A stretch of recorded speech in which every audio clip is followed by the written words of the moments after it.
કોઈકે સત્ય કહ્યું છે, જેવી રીતે ગડપણ રંગરૂપનો નાશ કરે છે, તેમ અધર્મ લક્ષ્મીનો નાશ કરે છે. સૌરાષ્ટ્રમાં રાજુલા ગામ છે. ત્યાં નાગજીભાઈ સોની રહેતા હતા. પરમ એકાંતિક ભક્ત હતા. અખંડ શ્રીહરિને યાદ કરે અને ધર્મ નિયમનું યથાર્થ પાલન કરે.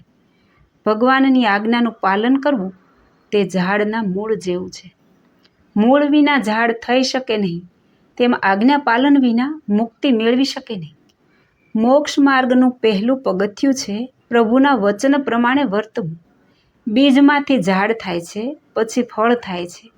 તેમ વચનમાં વર્તવાથી ઈશ્વરી જ્ઞાન અને મોક્ષરૂપી ફળ થાય છે. આપણે 4 કલાક પ્રભુને યાદ કરીએ, પૂજાપાઠ કરીએ, માળા મંત્ર કરીએ તો પ્રભુ આપણી 24 કલાક રક્ષા કરે છે. નાગજીભાઈ કામકાજ કરવા માટે મુંબઈ જાય છે. તે વખતે ટ્રેન, મોટર કે પ્લેન હતા નહીં. વહાણમાં બેસીને સમુદ્ર પાર કરવાનું. વહાણમાં બેઠા ત્યાં અચાનક વાવાઝોડું થયું. જોરદાર પવન સુસવાટા કરે છે. વહાણ આમ તેમ ડોલવા લાગ્યું. નાગજી ભગત મનમાં પ્રભુને યાદ કરે છે. હે પ્રભુ, જીવનની દોરી તમારા હાથમાં છે. દરિયામાં તોફાન ચાલુ છે.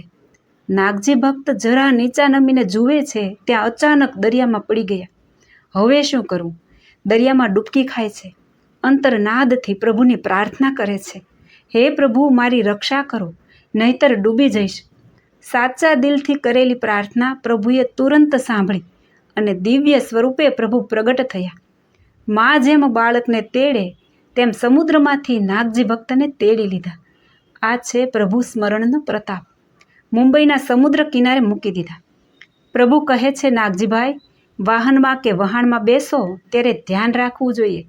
ફાવે તેમ નીચે વળી જાઓ તો પડી જવાય ને દુઃખી થઈ જવાય. ભલે લ્યો, અમે જઈએ છીએ. જય સ્વામિનારાયણ. તમે અમારા દર્શન કરવા ભટવદર આવજો. આટલું બોલી પ્રભુ અદૃશ્ય થઈ ગયા. વહાણમાં બેઠેલા માણસોને ખબર પડી. અરે, સોની ક્યાં ગયો? એક ભાઈ દરિયામાં પડી ગયા છે. પાછા વળી તપાસ કરી.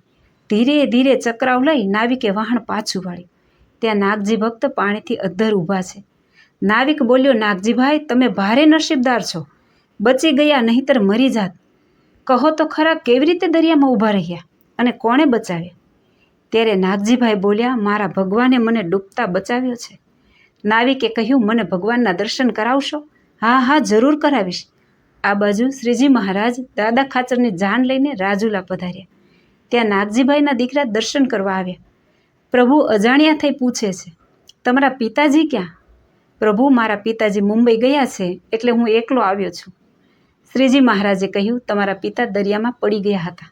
અમે બચાવ્યા છે. ભટવદરમાં અમારા દર્શન કરવા આવશે. તમે ચિંતા ન કરશો. શ્રીજી મહારાજ દાદા ખાચરની જાન લઈને ભટવદર પધાર્યા. ત્યાં નાગજી ભક્ત દર્શન કરવા આવ્યા. શ્રીજી મહારાજે કહ્યું, નાગજીભાઈ, તમે અહીં પહોંચી આવ્યા? હે પ્રભુ, તમે અજાણ્યા થઈ પૂછો છો? તમે ભર દરિયામાં મારી રક્ષા કરી છે, તેમ ભવસાગરથી રક્ષા કરજો. તમે મને જીવત દાન આપ્યું છે.